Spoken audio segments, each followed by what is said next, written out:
Good evening and welcome. It's DSGN1008. It's the Thursday night tutorial. My name's Colin. Welcome to the show.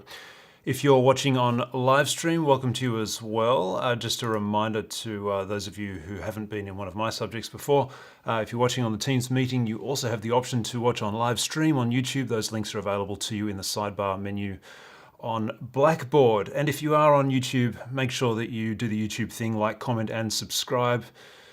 Smash that like button, I think is the terminology that they use, these young peeps these days. And make sure that you enjoy that experience as well. And if you're watching on replay, of course, on the live replay, then you can do the same thing there. Keep in mind, if you are joining us on live stream as opposed to the Teams meeting, you can still engage with us. You can drop a comment into the live chat and that will come through, like this one right here. Thank you, Anthony. You've just demonstrated the functionality of streaming to two platforms and having people interact across those two platforms. Haven't had that before? Well, you've had it here for the first time then. So welcome one and all to the show. And do remember that you can interact through the Teams meeting by unmuting your microphone and saying hello or dropping a comment in there. Or you can comment freely in the chat on the live stream. And we're just seeing a few people coming in here, which is why you can see me sort of clicking my mouse and doing that kind of thing. So welcome. It's Thursday night. And I've always said that Thursday night is the best night of the week. If you've been with me before, you will have heard me say that before as well, because Thursday is the day before Friday and everybody can get through Friday because the next day is Saturday, which really technically means that Thursday is the best night of the week. So there you go. And we're having a class. So what's not to like about that? Today we've actually got quite a lot to get through, and I do understand that we have, oh, here we go, we've got a chat message here. Oh, very good. Thank you, Shannon. Thank you for your message. And here's something coming through from Handy Andy. If you're old enough to remember, then, well, it might actually still be on the shelves. Handy Andy is a cleaning product as well that you could buy from Woolworths. So there you go. Thanks, Andy. But there's just a great way to interact across the two platforms. In fact, I mentioned to a couple of colleagues the other day that I was streaming to two platforms and their eyeballs just kind of stopped moving for a while. But anyway, that's what we do here in these design subjects. We're a little bit mad, a little bit crazy. Okay, so I actually want to pick up from, there's a lot to get through, and some of you I think might be a little bit challenged by some of the content that we've seen. So I'm going to go through that a little bit more carefully tonight, because we've got a bit more time. Once again, apologies for the timetable clash, but we're going to make this work because there are lots of resources available to you. Just want to come back quickly to the modeling apps.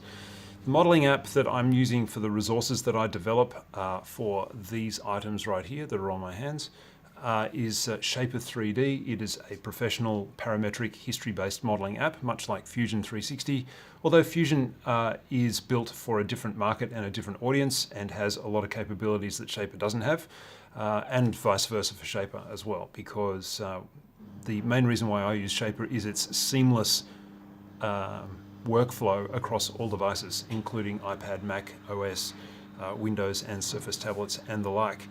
Please make sure that you get yourself access to one of these modeling apps, or very important that you understand this, the modeling app of your choice that works well for you. This is not about whether or not you know how to press this button or that button.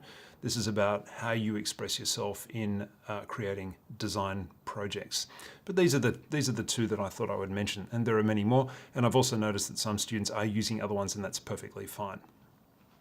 So, task one requires you to talk about or develop your design in the context of the golden ratio. And we are actually going to talk a little bit about time management planning as well at the end of this session, towards the end, because that's also part of Module 1. But I want to show you how factoring in all of the things that go into producing a nice design will then influence how you go about managing your time. That will become clearer as we go through. So let's have a look at this scary slide again. If you're not into mathematics, this slide will probably frighten you. If you are into mathematics, you'll probably look at that and go, oh, gee, that's a beautiful slide. I really like the look of that. Look at that wonderful formula. And then those of you will say, oh, but those decimal numbers aren't complete. And that's why I've put the little ellipsis at the end of those numbers. Essentially what this slide is telling you is that there is a ratio that has been identified in the world of mathematics and design and philosophy. And I'm going to include philosophy there as well because, well, this is just an idea, right? The maths is not an idea, but the fact that the maths could actually influence design is an idea. What you're looking at here is effectively the relationship between x and 1 is the same as the relationship between the two lines at the top of the screen. There was actually a small error in the one that I put up on Monday night, and that's because I was in a hurry. No one picked me up on it. That's interesting. So if I was to speak this relationship out here, the relationship of x to 1 is the same as x plus 1 to x. In other words, the relationship of the slightly longer line that is where x is to the slightly smaller line where 1 is the same relationship as the longer line at the top of the slide to the shorter line at the top of the slide. Now, because this is not a maths subject and it's not a maths course, as in you're not in a maths degree, you don't really need to know this. The thing that I'm trying to communicate here is that, yeah, Anthony, and does anyone understand this equation? Well, actually you should, because this is year 9 and 10 maths. This is stage 5 maths. What you're looking at there is a quadratic equation. We can talk about that at another time. But thank you very much for your question, Anthony. I think that's really cool that you just thought you'd drop that in. The reason why I'm showing you this is because too often what we do as design and technology teachers is we'll start a class and we'll engage in a design project and we'll tell students to go off and be creative about something. And well, sure, some people are naturally creative. Mozart was pretty good at that, but not all of us are like that. And so I remember having conversations about this kind of thing at university many, many years ago, several decades ago, where I was working with other design students and we were talking about whether or not you can actually teach design. Now, again, that's a philosophical position, and it's not one that we actually have the chance to fully explore in a 6-week unit. 6 weeks. Goodness me, I spent years studying this, and here we are looking at something that's quite complex in a 6-week unit and just 1 or 2 nights of that unit. However, there is something that you can take away from this. And I would offer to you that if you just kind of look past the maths a little bit and look at those white numbers in the bottom right-hand corner of the screen, the 1 to 1.618 and the 0.618, they will become relevant to you very shortly in the space of this presentation. Effectively, what the equation says in front of you is that the golden ratio can be, we had to do this to an integral, oh, sorry, Brooke has just lodged a, has just made a comment in the chat. We had to do this in an introduction to maths in the degree. Oh, so maybe Brooke is doing maths as well. Okay, that's cool. When you solve this equation, you can solve this equation without actually substituting a number in. You actually come to 1 plus or minus root 5 over 2 comes to 1 to 1.618, or the minus thereof. And again, why is that important? Well, people have suggested that that relationship of 1.618 has a certain quality to it. It has a certain beauty to it. And some people have suggested that that's one of the reasons why we have things like A4 shaped paper, which is a rectangle rather than a square. Have you ever wondered why paper is not a square? Like copy paper, office paper, is not a square. It's a rectangle. Have you often wondered why it's a rectangle that looks a little bit like this as opposed to a really, really long rectangle? And have you ever wondered why things like foolscap paper are maybe not that common anymore? I always found foolscap paper just to be a little bit too long. There's a certain beauty and a certain quality to just the right relationship. Now again, unfortunately, this is not an architecture course and it's not a design course in terms of the entire degree. We really are just dipping our toes into this space. And the reason for that is, as I said before, it's really difficult to engage students in a design and technology classroom if you just say, Go off and be creative. Think of creative ideas. Do a brainstorm. If a student, if a child in a design and technology class has no framework for thinking about that because you didn't teach it to them, well, that can be pretty tough. And that's one of the reasons why design and technology major works take so long. It's one of the reasons why students tend to procrastinate, because they don't really have a good solid framework for actually thinking about how to design in the first place.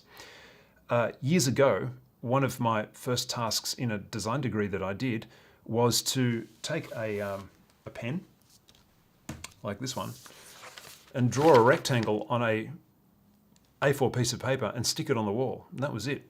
And we talked about that for an hour. And at the time, I remember thinking that lecturer was, yeah, well, what an interesting character that person was. I didn't think much of it at the time, but I look back now and I think, yeah, that was actually quite a valuable discussion. Here I am many decades later thinking about it. So where do we go with this? Well, as I showed to you on Monday, it's affected me in terms of what I do. And in fact, if I just go back to this screen here, this is an object that has captured my attention for many, many years. Now, it's nothing new. It's a platonic solid. It's 12 pentagons, which makes a dodecahedron. Now, you might think, well, what's so exciting about that? Well, this whole thing is held together by that mathematical relationship that I had on the previous slide. And when I was starting to learn my metalcraft many years ago, my teacher at the time introduced me to this, not in terms of a maths course or in terms of a hardcore maths exploration, but just mentioned it to me and showed me a few examples. And it clicked with me. Now, I'm not suggesting that you need to make this click with you. However, what I am suggesting from this is that to find a framework for design that works for you is going to be a really good ally for you in class, because it's going to mean that you've got a much better sense of how to talk to students about being creative with their design. And let me just leave that there so you can still see that. And there's the original one that I made as part of my welding training many years ago. And I still do enjoy welding. So there it is. So let's have a look. I will have shown you this picture, I think. Yeah, I went nuts. I built a lot of these things, or fabricated a lot of them into light features, tea lights, sculptures that just sit around in the house, and even a water feature, which is still in use today. I used to be in that industry, garden design and landscape architecture and water feature design. And it just became something that really occupied my mind and drove me to think about new ideas. You'll hear me say this quite a lot. In design and technology, if you would like to think of yourself as being successful as a teacher in that space, a fantastic thing that you can have in your own personal toolkit is a source of inspiration from which your designs emerge. They have to emerge from somewhere, from something. It can't be random. Which is why it's no surprise that I'm going to show you this item here, which is also one of my earlier works based on my exploration of the golden ratio, and I called it Emergence for exactly that reason. There are two of those in existence. Neither of them are in Australia, in fact. One is in Germany and one is in the United States. But things like this are important to keep in mind, because sometimes when you look at student works, well, they kind of look like student works. And, well, that's fair enough, because they're students. But it's our role as design and technology educators to try and stretch them a little bit further. Sometimes when you look at what is on offer in the design and technology course, if I take the New South Wales Stage 6 syllabus, for example, if you look at the major work folios, which I just had a look at the other night at an exhibition at a school, they're just enormous theory documents. You know, there's a section called Areas of Investigation. I mean, I've been saying this for a long, long time. It's kind of boring. We need to have something which we can give to the students so that they can go beyond that. So that they, of course, they need to be able to do all those things that the curriculum requires them to do. And the marking guidelines say you have to have these things in your folio, sure. But let's not stop there. Let's not get bogged down in those things. Let's just make those things, just something that the students have to do, but focus more on the actual designing, the designs themselves. Sometimes you can actually design other things which might just look like still life or a piece of a household accessory. This is a vase. It's about that big in real life. It's photographed there on a dining table and also on a presentation space. And you might be thinking, well, why am I looking at that? Well, because that particular object there also emerged from a starting point that I had just from thinking about the golden ratio and how that might influence me as a designer. And you might be thinking, well, okay, so it looks a bit like an Etruscan vase. Big deal. Sure, this is design, right? If you put your work out there, you're going to get critics. However, would you believe it if I told you that the distance across the widest section of the top part of the vase is x and the top section is 1? Yeah, that shape is actually based on a golden ratio. So that proportion, that form of how the vase does that is not an accident. It's carefully thought through. And then I had to cut those pieces out of stainless steel. I made two versions. One was hand cut, the other one was laser cut, where someone actually laser cut the sides and then I fabricated them together. But I still had to do the design, and then I still had to do the fabrication and the polishing. But it means that you can think about design and technology as a subject, not in terms of, well, a very popular project is working with skateboards. They paint them, they make racks for them, they cut them out, they do all kinds of things with skateboards. I don't see a lot of skateboard riding in my neighborhood, and I didn't think that Australia had that much of a skateboard culture. But we can use these relationships, these mathematical ideas, these design philosophies as a springboard to encourage our students to think a bit more widely, maybe. And so something like that, when it's photographed in situ, looks kind of nice. So sometimes it's nice to be able to do exercises with students that are just there for the love and the beauty of making something amazing. Something much simpler is this example here. This is entirely handmade. And the relationships there are that the size difference between the hexagons at the bottom of the vase and the top of the vase are, well, you guessed it, a golden ratio. One is 1.618 times the size of the other, or one is 0.618 times the size of the other. And it's really just a way to spend a bit of time focusing on something that is the source of your design. Now, I would actually offer that there's an enormous amount of potential to do design studies with students where we offer them the opportunity to look at a concept like this and do a design project based on that. Sometimes the designs can also be, well, quite simple. This is actually, would you believe, a standard sheet metal development exercise. So if you become a sheet metal fabricator, if you go to TAFE and you want to study sheet metal fabrication, or let's say you want to study light fabrication, this is an exercise that you will do. Except for the fact that it won't be made of stainless steel. It won't have a wave pattern in the top of it. It won't have holes punched in a certain way around the bottom of it, as you can see. And it won't necessarily have that proportion. It'll be a cone shape, sure, but it won't necessarily have that proportion. So then this was yet another example of being, or an opportunity, I should say, of being able to explore the designing and making process with a very, very simple sheet metal exercise, like a cone you would use to make like a funnel or part of a downpipe on the side of a house. This presented an opportunity to do something artistic. I think it's beautiful. Just the way the wave runs through the top of the cone, the way it just sits nicely on a bench. It's just a small study. It's an exercise. It's not a groundbreaking design that's going to save the planet, but it's better than making a trinket that no one wants to look at, in my opinion, anyway.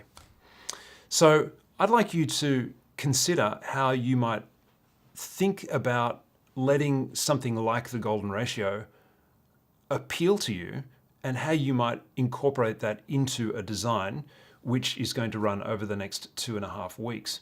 Now, you should already be right into it, and that's the segue to the time planning, which is at the end of this presentation. You should be well into that by now. But there's a few other things that I'd like to suggest, and I will actually also be showing you some starter points on how to get started, because you might be thinking, oh, that's great, Colin. You know how to do this, and you make stuff all the time. Not my world yet. Well, that's fine. You didn't come here because you're an expert. You came here to learn and be exposed to things, and so welcome to the journey. So from standard sheet metal exercises to something a little bit more, how would you well, I'll let you think of the word that describes it.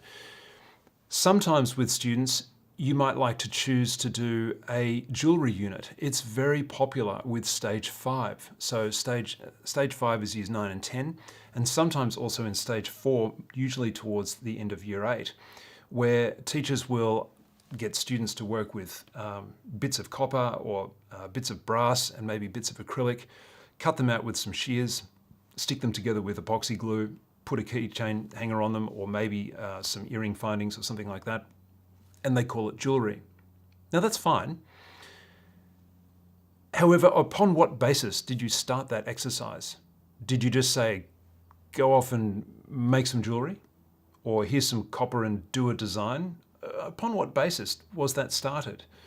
Now that's going to be really different for lots of different people because, well, all of you as design students will look at certain contexts and certain design briefs and interpret them differently. Again, the point of me using the golden ratio as the basis for this particular assessment task is to say, if you don't know what that basis is for you, consider this one. And then after 3 weeks, you can say, I really hated that. I'm never doing that again. That was far too complicated. I'll do something else.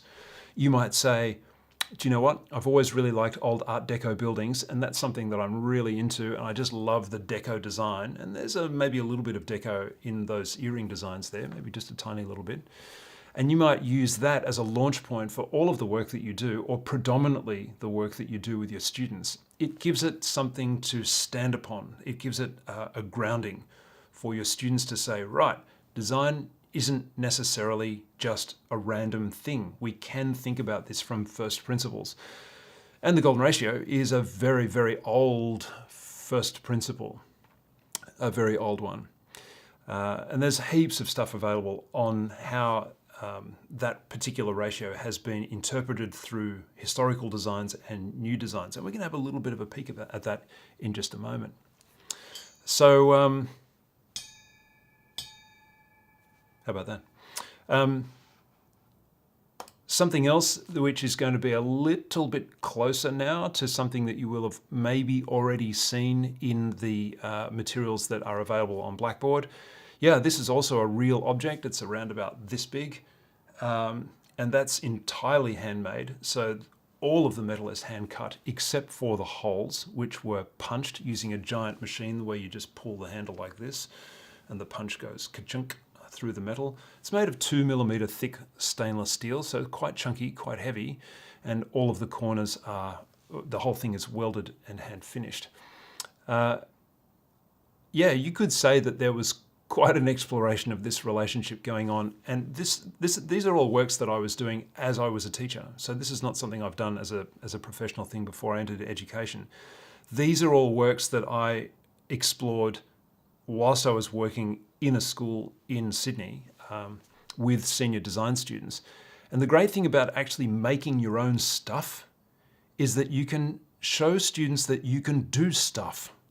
And it doesn't necessarily just have to be the project or the exercise that you're working on. I've always found that students react enormously positively when you show them that you are actively a designer and maker yourself. Now, if you're sitting there thinking, well, hey, look, I'm just doing this subject because it's part of this degree and maybe I'll be a design and technology teacher and actually my thing is something else, okay, that's fine. If you are predominantly going to be a design and technology teacher, I can tell you from nearly 30 years experience that if you have a strong sense of where your own design comes from, you're going to have a much better time and your students will really appreciate it. They'll really appreciate it. And you know, I'm not suggesting that you should spend workshop time with your students working on your own project while they're off doing theirs. No, that's not your job. Your job is to be teaching them. But to be able to show them examples as launch pads is just such an incredibly valuable thing to do. And I would strongly recommend that you do that. So this particular object here is based on the construction of the golden spiral. And I'm going to use this as an opportunity to just allow myself to talk about that in a slightly different format, because I want to show you how this actually goes together. And if you're thinking about developing your CAD skills, or if you're thinking, oh, do you know what, I really like the idea of this, but my CAD skills are really terrible, or they need a lot of work, or maybe you're thinking, I don't like the idea of this because my CAD skills are terrible, there is a resource for you available on Blackboard and on YouTube. Same content, different channels. Sounds like same bat time, same bat channel. Same content, but different channel. And that will help you to understand not only the relationship of how this works and what the relationships of the golden ratio are and how they work themselves out in a spiral, but they will also help you to drill your CAD techniques. Why don't we watch this? It runs for about 6 or 7 minutes. I'll see you in just a moment. Sit back, grab your favorite beverage and enjoy for the next few minutes. In this video, we're going to construct a golden spiral. It's possibly one of the most iconic and recognizable geometric curves of all time. This is the finished 3D model, and in this video we'll look at how to construct the sketch that makes this model. It's called the golden spiral because the relationships between line lengths in this drawing reflect what's called the golden ratio. Put very simply, the ratio of this length to this length is the same as the ratio of this. These ratios have been a guiding principle for many designers over many centuries. We won't go into the maths here, let's just get straight into it. You'll notice that as I zoom in, the spiral just seems to continue forever, and that's because it does. It also does the same in the reverse direction. Apart from being a good thing to know about and use as a starting point for design solutions, the golden spiral also forms a very useful drawing exercise for drilling basic CAD techniques. It's a good way to practice and get faster with your modelling. You can of course do this on any CAD app. I'm going to quickly hide this sketch and start again. We'll select the top plane to draw on. You need to start with a square. You can start with any size you like. To make things simple, I'll start with 100 by 100. Either draw 4 sides at 100, or draw a rectangle of 100 by 100 using the diagonal option. Let's try it that way. It can be 100 anything, inches, millimeters, bananas, as long as it's a number. And you can see we now have started a second sketch. From here, the first part of the construction uses a circle from this midpoint to this corner.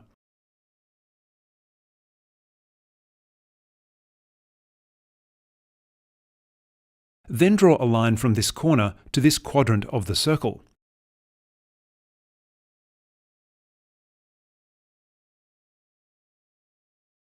Then continue up to make a rectangle. With Shaper 3D, you can approach this corner to trigger the apparent intersection. Shaper 3D will assume that you want to draw to a point that intersects at 90 degrees to this line. Make sure the vertical line you just drew is exactly 100. Then connect that endpoint to this corner. Then do the same at the bottom.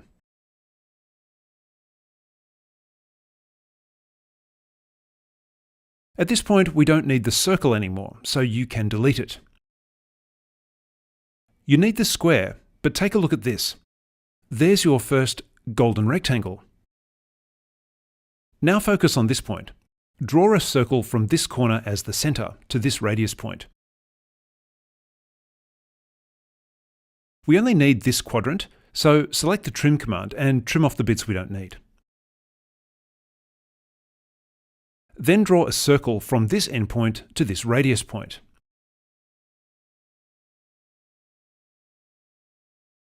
Then draw a line from this intersection to a point perpendicular to this line.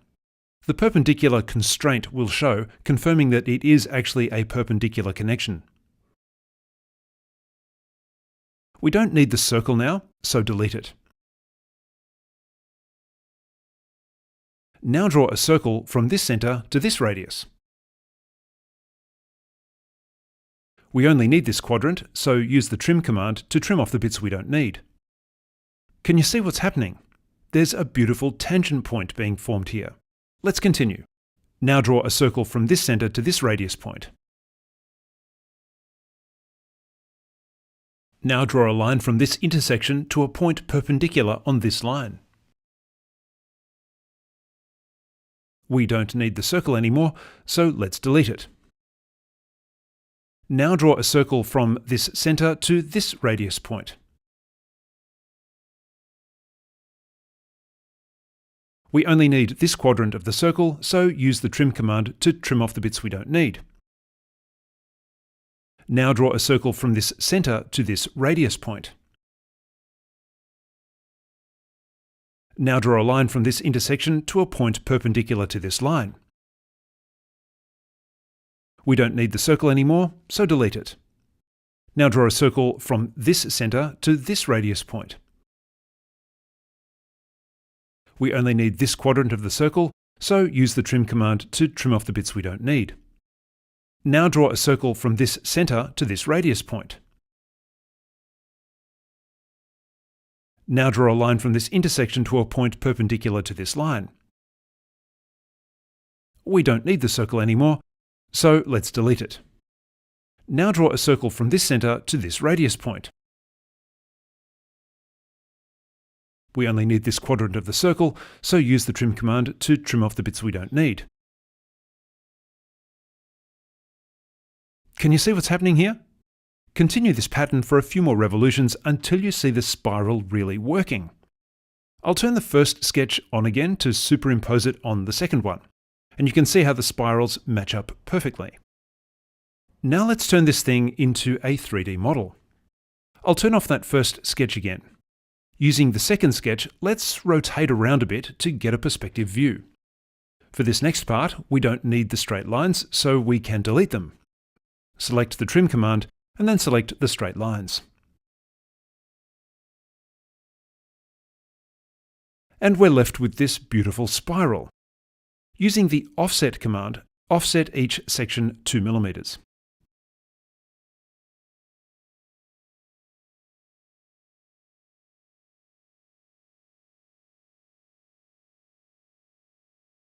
Using the line command, join up the ends.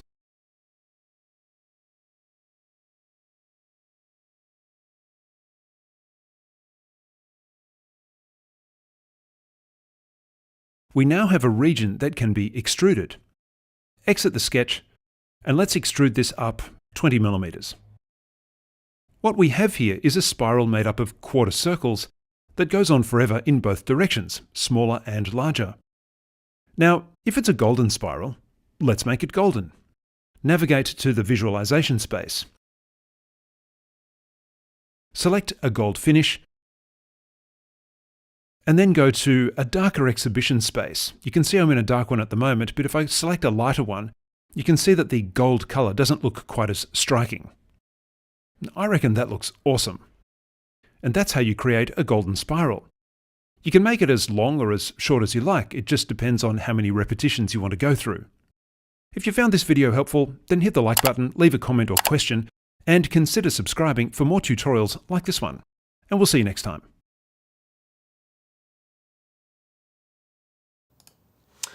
So that little call out there at the end is because that video is available with all of the other Task 1 tutorials available on YouTube. You won't get that little message at the end if you're watching on Blackboard.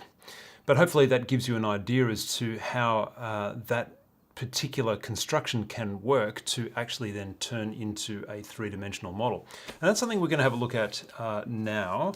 But just before I do, as another little pre-introduction to that, is I want to have a look at some images from this book, which is one of my favorites.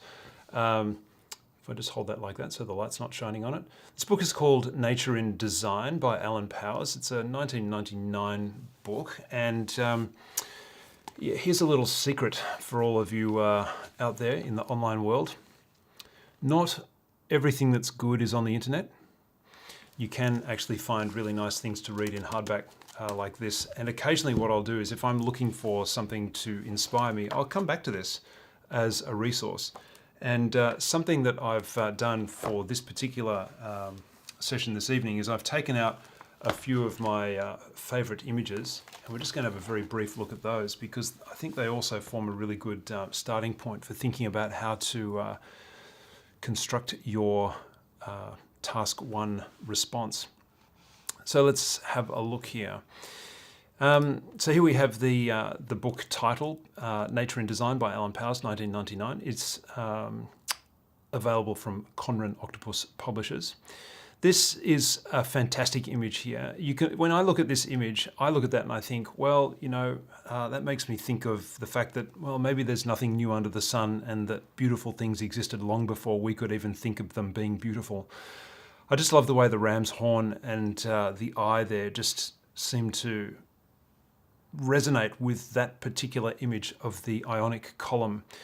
I'm not suggesting that there are any golden ratios there, but it's a pretty compelling looking spiral. And I just find that shapes like that are really interesting to look at and consider how people have used shapes like that in architectural design. Now, of course, we don't get a lot of that sort of thing happening these days in architectural design, at least not for common sort of suburban project home type things. Of course, there are beautiful buildings still being built which have some of that in them, but less today than I think than in the past. I think that would be a fair statement. So these are things to look out for. So maybe, if you're thinking, I've got no idea as to where I'm going to take my design inspiration for this task, well, maybe just walking down the street, taking the dog for a walk, looking around and observing the world around you might actually give you some really interesting clues. I don't know. Maybe you've got a ram at home. Maybe you do. But there are other examples as well. This is another really interesting idea. This is the Eden biome in the United Kingdom. I actually wrote about a study that took place in this when I was doing my thesis. Again, it's just an enormous construction made out of hexagon shapes. Interesting idea. What I find so interesting about this is that the hexagon itself has no rounded corners or rounded edges, but we've made spherical shapes out of them and turned them into a giant biome construction. And it's, I don't know, it's just something that it has a certain appeal to it. It's an architectural style that you don't see very often. At least there are none of those sorts of things in my neighbourhood. Coming back to something that you might be able to observe a little bit more easily is, particularly on these fresh mornings where you might have a little bit of dew hanging around, is you'll see the humble spiderweb with droplets of water on it. I'm not suggesting for a moment that the Brooklyn Bridge in New York was made from looking at that particular image. I haven't done enough work on the design of the Brooklyn Bridge to know, but in this case what the author has done is has picked out the similarity of shapes and design and commented on them. I think they're really interesting relationships to look at. And once again, when you look at the way the water droplets hang on those threads of the web, you start to wonder, is that random? Or is there a reason why they are curved in that way? It's an interesting question. It's just something worth asking. Going from that to a very large train station building in France, it bears a striking resemblance to the structure of the fish in the picture below it. And I mean, I don't know about you, but when I look at that structure, some people might look at that and think, oh, that's an ugly structure. It's too much glass, it's too much steel, it's very severe in its shape, and I just don't like it. A little bit like the Opera House. It was also extremely polarizing when it was finished, when it was proposed and when it was finished. But I look at that and I just think that looks sensational. I just wish that all design was as bold as that and was willing to make a statement as much as that one does. And as for the humble fish, well, it's quite a beautiful fish. Here's something that might be a little bit more familiar to us.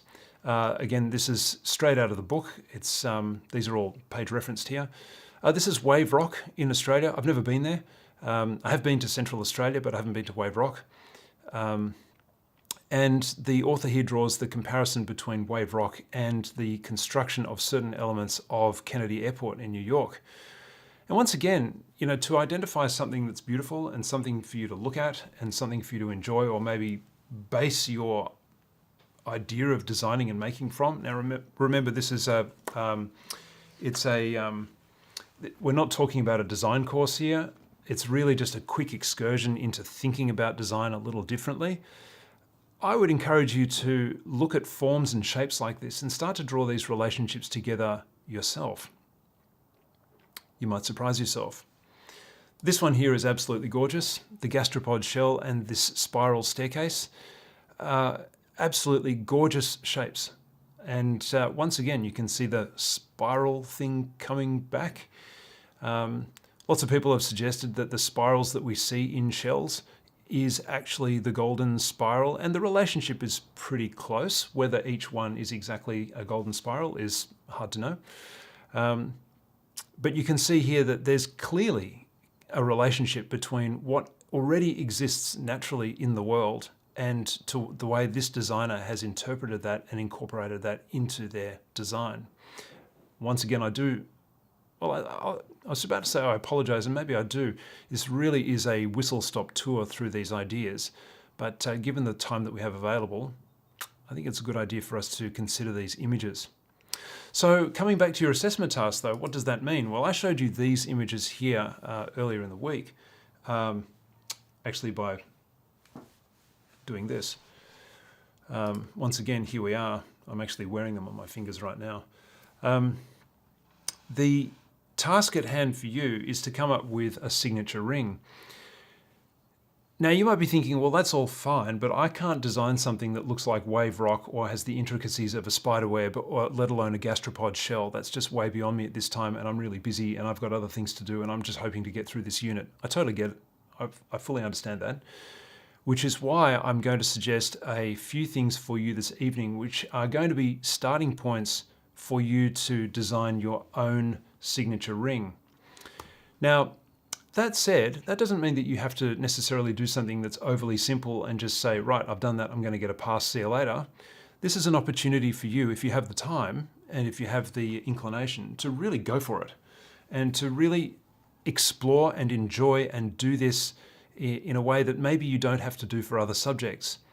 I don't know whether you've picked up already, but I'm not asking you to write an essay, if you get what I'm trying to say here.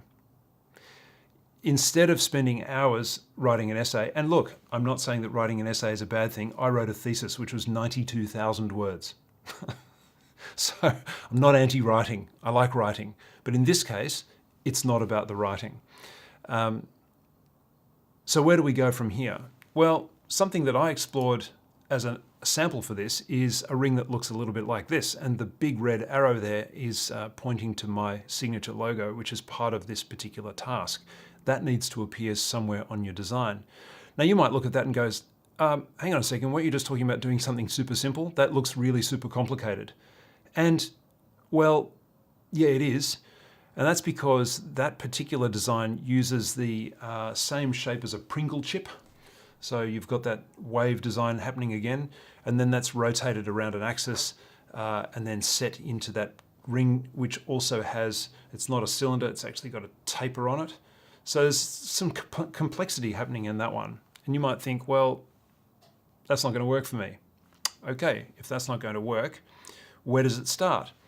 Well, it starts with some very simple sketches, and those sketches were actually done on the bottom of a sheet of paper where I was actually just taking some notes about this particular subject and some of the things that were on my to-do list for the other day.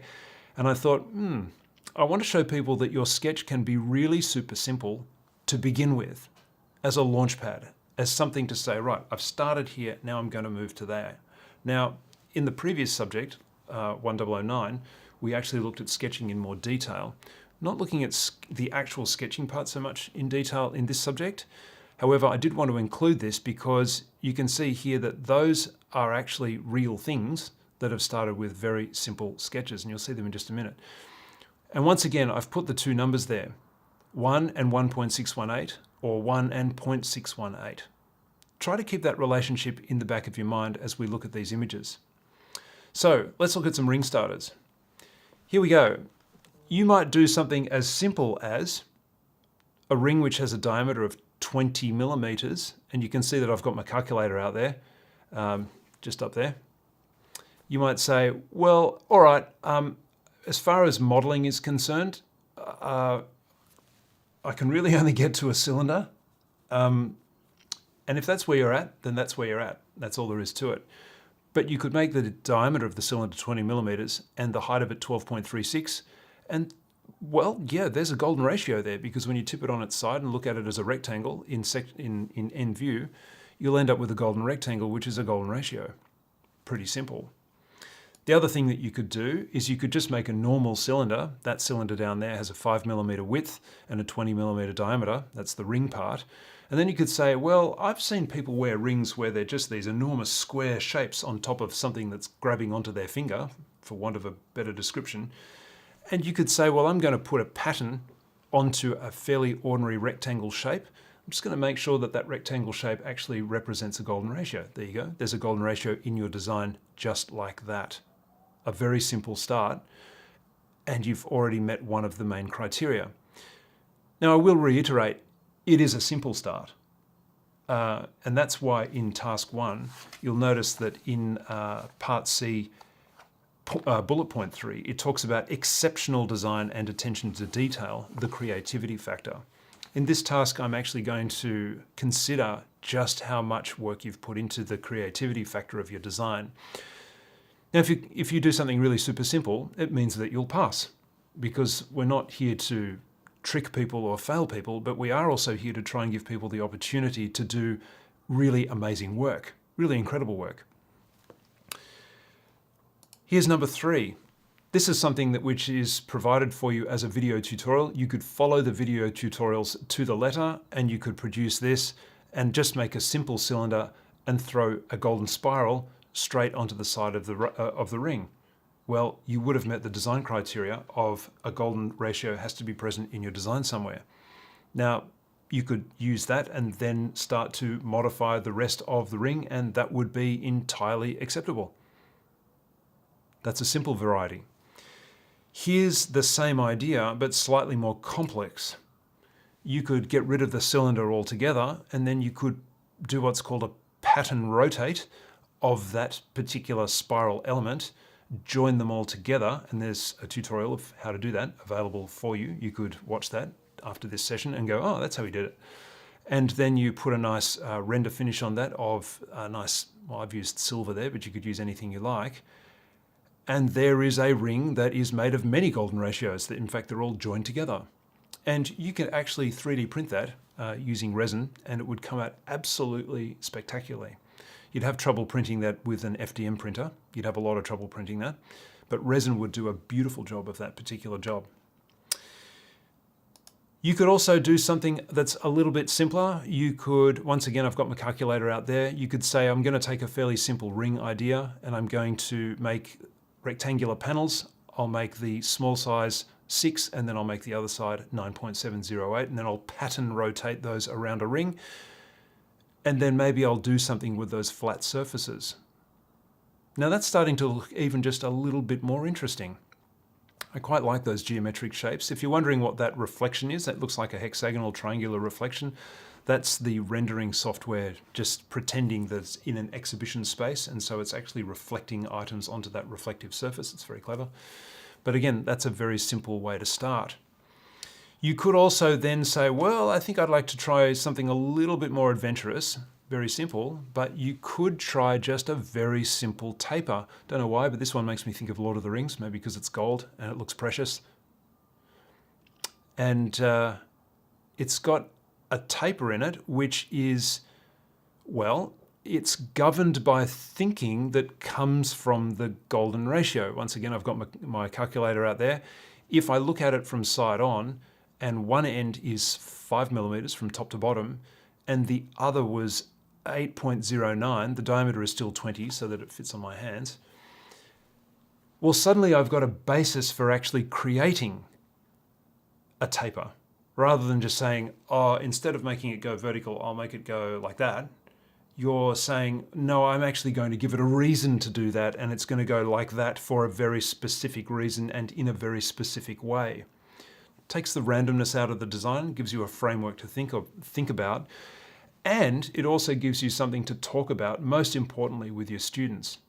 I'm not suggesting you should go into a classroom and that's the only thing that you talk about, but if you have it in the back of your mind, you can allow the fact that your own philosophy of design is guided by something to influence how you then speak to your students and how you talk them through their ideas and how you talk to them about what it means for them to think about things like proportion and dimension and size and all of that kind of stuff.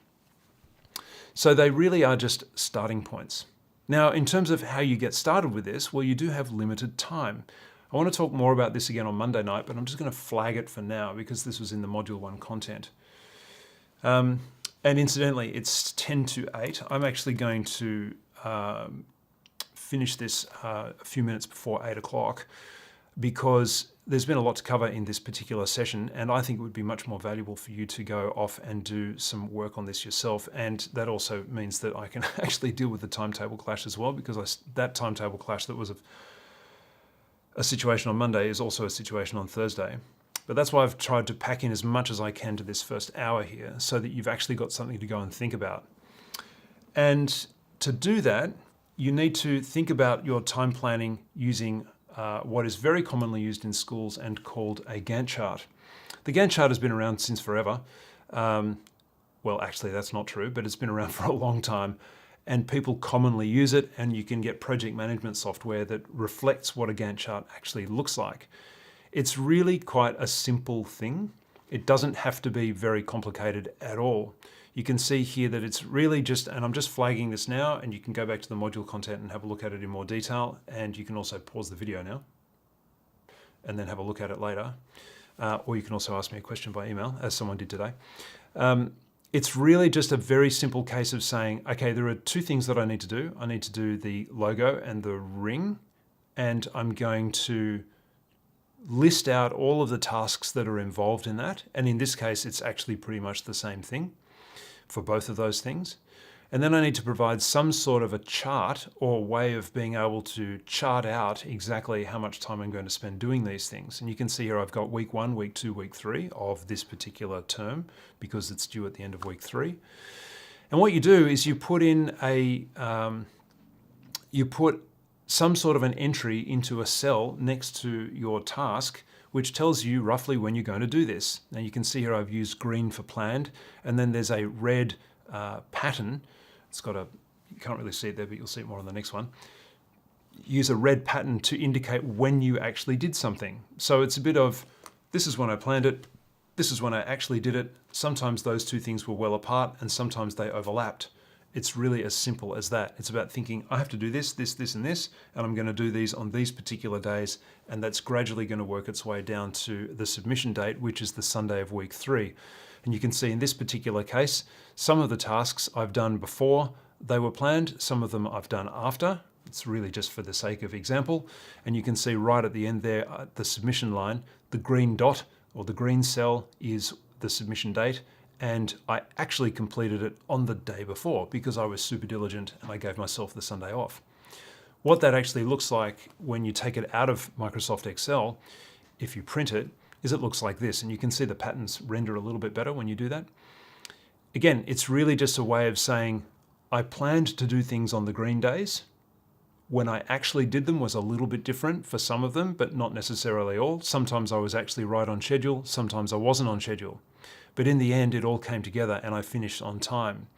And you'll notice that there's a column on the very right-hand side, which is called comments, because in the task, in your time plan, if I read straight off the task here, you need to have bullet point 3, comments explaining your progress, whether you are on time, whether any reasons for delay, obstacles encountered, etc. Now, if you are super diligent and everything happened exactly when you planned to do it, you would just simply say, I was on time every single time. I doubt that's going to happen. That would look a bit strange if I saw one of those. That said, it's not impossible. It could potentially happen. I'll just pause there quickly. Shannon has asked a question, can our signature logo be the star of the ring, like the main component? Absolutely. Yes, absolutely. Can our signature logo be the star of the ring? Can it be the main feature? Yes, absolutely. Yes, I'm glad you asked. There's no stipulation in the task that says that it can or it can't, but the fact that you've asked just allows me to say, yes, that's actually quite a good idea. I like that idea. I can see that Shannon is actually typing another question. So I'll just wait until Shannon's finished typing that question by just finishing to explain the Gantt chart here. So the Gantt chart is nothing complicated. And the reason why it needs to be included in this task is because it's one of those things that just keeps coming up in design and technology, and people will always need to do it. I was just going to say thanks. Thank you, Shannon, for asking. It's a very simple task. It doesn't need to be over-engineered. It doesn't need to be overcomplicated. It's really just a way of indicating to the viewer of the student's work that some planning has taken place. And once again, I'll talk a little bit more about that on Monday. This is really just flagging this for now. But it is 7:55 and I've been talking for 55 minutes straight, almost. No, there was the video in between. And I hope that's been helpful for you. Whether you've been in the Teams meeting, thank you very much, or whether you've been enjoying that on live stream. And I can see from my screen just over here that we actually do have we have a number of people on live stream, so welcome. And if you're watching on live stream replay, then welcome to you too, from wherever or whenever you are. And remember to like, comment, and subscribe. Smash that like button. So I'm going to pause there briefly and take some questions if you have any questions.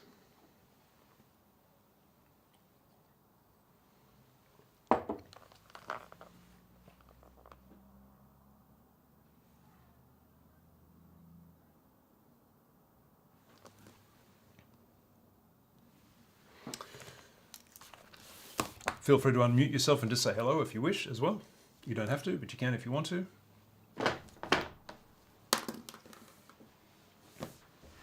But it's Thursday night and you're probably all rather tired. Handy Andy says, thanks again, Colin. Handy Andy. That's fantastic. Do you know what? I'm going to look that up. I'm going to see whether that's still available. Very good.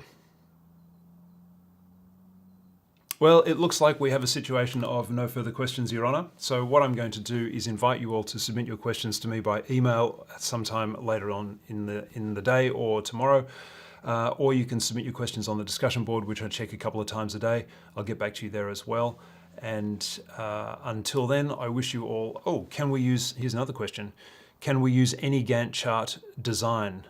Yes, you can, as long as it communicates the time planning process. Yeah.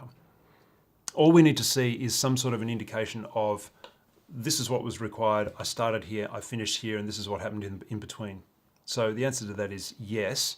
And if you go looking on the internet for Gantt chart designs, there'll probably be quite a few different ones around. In fact, Microsoft Excel probably has one built in there somewhere, depending on which version you're using. But thank you, Anthony, for that question. Excellent. Charlene says, thank you. See you next week. Thank you, Charlene. We will see you next week, hopefully. So if you have no further questions, I will put the meeting into standby. I will wish you all a very good evening. And it's Friday tomorrow. Okay. Thanks very much, everyone, and we'll see you later.